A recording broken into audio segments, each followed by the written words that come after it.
오늘은 고양이를 반려동물로 들이는 것이 강아지보다 나은 이유를 설명하려고 합니다. 물론 강아지는 고양이와 함께 반려동물로는 투톱에 해당하는 훌륭한 동물이긴 하지만 이 영상은 고양이를 반려동물로 들이기에 좋은 점만을 알려드리려고 합니다. 제가 고양이를 반려동물로 정한 가장 큰 이유 중에 하나인데요. 먼저 산책이 필요 없습니다. 강아지를 키우기 위해서는 하루 2번씩은 산책을 시켜줘야 합니다. 안 그러면 우울증에 걸리죠. 하지만 아파트에 사는 바쁜 현대인들이 시간에 맞춰 강아지를 산책시키기란 쉬운 일이 아닙니다. 그럴 각오가 안 되어 있으면 함부로 강아지를 입양하면 안 된다고 생각합니다.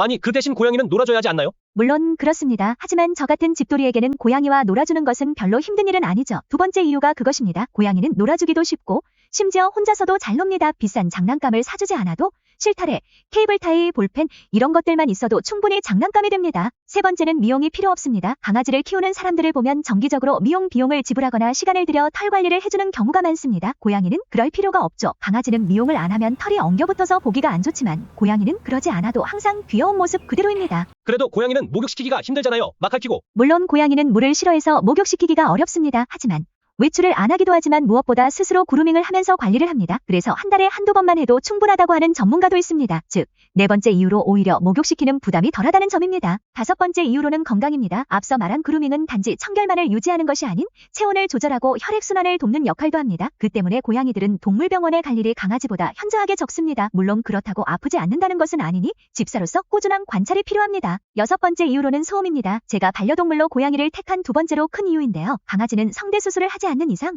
주변 집들의 짖음소리로 피해를 주기 쉽습니다. 아파트에서 강아지를 입양하는 것은 이런 면에서는 대단히 위험한 일이라고 봅니다. 하지만 고양이, 특히 제가 키우는 아비시니 안종은 야옹거리는 소리가 아주 작아서 주변 집들의 피해를 안 주죠. 그리고 불필요하게 야옹거리지도 않습니다. 고양이는 배변 훈련이 필요 없을 정도라고 하는데 맞나요? 네, 맞습니다. 처음 아기 고양이를 데려왔을 때 상자에다가 모래를 넣어두니 거기서 쉬도 누고 응가도 싸고 정말 너무 기특하더군요. 가끔 맛동산 대변과 감자 소변만 캐서 정리해주면 화장실 문제는 끝입니다. 하지만 강아지의 배변 훈련은 정말 많은 인내가 필요한 훈련인데다가 훈련되었다고 해도 실수를 종종 해서 고양이보다는 배변 가리는 능력이 떨어지는 건 사실입니다. 마지막으로 분리불안 문제입니다. 강아지는 오로지 주인이 1순위입니다. 물론 교감은 더 되긴 하지만 그만큼 더 많이 신경 쓰지 않으면 우울증이 올 수 있습니다. 물론 개냥이들도 그런 문제가 발생할 수는 있지만 강아지하고 비교할 정도는 아니라고 봅니다. 그래서 해외도 마찬가지지만 우리나라에서도 반려견보다는 반려묘가 더 증가하고 있다고 합니다. 장시간 외출 문제 등을 고려하면 강아지는 여러 가지로 한계가 있거든요. 그럼 호두 엄마는 강아지보다 고양이를 더 좋아한다는 말씀인가요? 아닙니다. 그렇지 않고요. 강아지도 고양이도 우열을 가리기 힘들 정도로 좋아하긴 하는데요. 제 생활 여건상 강아지는 키우기가 어렵다는 것뿐입니다. 저도 좀 더 생활에 여유가 생기고